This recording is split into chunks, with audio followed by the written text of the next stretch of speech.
Welcome to day 1 out of 10 of building perspective from knowledge.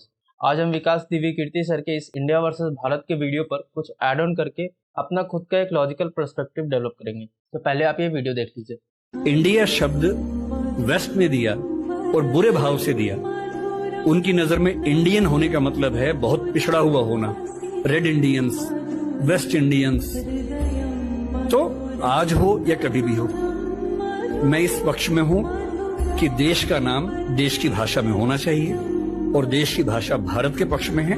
आप India भी रख लीजिए, इंडिया दैट इज भारत के बदले भारत दैट इज इंडिया मेरी पहली पसंद होगी। मुझे इंडिया से यहाँ पर हम विकास दिव्य कीर्ति सर के कुछ लॉजिक से सहमत नहीं है, क्योंकि पहली बात तो इंडिया वर्सेस भारत में इंडिया दैट इज भारत ही नहीं, भारत अर्थात इंडिया भी है। आप हिंदी कॉन्स्टिट्यूशन तो देखिए, हिंदी कॉन्स्टिट्यूशन में इंडिया अर्थात भारत नहीं लिखा हुआ है, भारत अर्थात इंडिया लिखा हुआ है।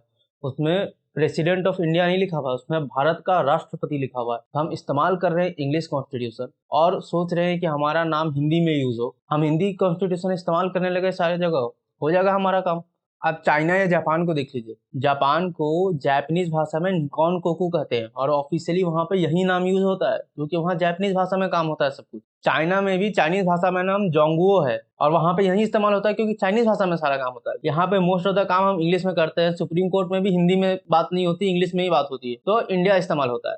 दूसरी बात, हाँ ये बात सही है कि एक हीन भावना से वेस्टर्न कंट्रीज ने हमारा नाम इंडिया रखा, पर वो जो हीन भावना से नाम आई थी, इस पर आजादी के समय अगर बात हो रही होती तो बात दूसरा होता। हमारे कॉन्स्टिट्यूशन मेकर अगर बात कर रहे होते कि इंडिया रखा जाए या भारत रखा जाए, तब बात कुछ और होती। आज के समय की इंडिया के नाम के साथ आज 70-80 साल की लेगेसी है। Indian institute of technology, Indian defence forces, वो डिफेंस फोर्सेज जिन्होंने इतने सारे वार जीते हैं, Indian cricket team, Indian hockey team, ये सब क्या है? क्या ये सब अचीवमेंट इतनी नहीं है कि हमारे पुरानी चीजों को ओवरशैडो कर सके? ये सब आज के जमाने में बहुत बड़ी अचीवमेंट। तो इंडिया का नाम इस 70 साल की हिस्ट्री से ज्यादा जोड़ा जाना चाहिए। तीसरी बात कि अगर ये भी बोला जाए कि हम भारत को ही हर भाषा में, इंग्लिश वगैरह में भी नाम हम भारत ही रखना चाहते हैं, तब भी एक दिक्कत है। ये दिक्कत है आज की पॉलिटिकल सिचुएशन की वजह से। ये इंडिया वर्सेस भारत का डिबेट तो नो डाउट पॉलिटिकल रीजन की वजह से आया है और इसमें भी भारत ऊपर रखा जाए, इसमें कोई दिक्कत नहीं है। पर दिक्कत यह है कि भारत को ऊपर रखने के लिए आप पॉलिटिकल डिबेट सुनिए, इंडिया जो यूज करते हैं उनकी मानसिकता पर सवाल उठाया जा रहा है, सिर्फ इसलिए क्योंकि वो इंडिया वर्ड यूज करते हैं। यहाँ पे इंडिया वर्ड को डिमीन किया जा रहा है। अगेन उस 70 साल के हिस्ट्री को जो इंडिया ने अचीव किया उसको डिमीन की जा रही है। इसलिए जरूरी है कि हम इंडिया और भारत को एक साथ लेके चले और इंडिया वर्ड को हम आज के 70 साल के हिस्ट्री से ज्यादा जोड़े, ना कि पहले की हिस्ट्री से। हाँ, भारत का इस्तेमाल थोड़ा ज्यादा करना चाहिए, ये बात सही है,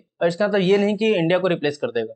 आप क्या सोचते हैं कमेंट सेक्शन में बताइए, और डे 2 का वीडियो कल आएगा, उसके लिए सब्सक्राइब कर लीजिए।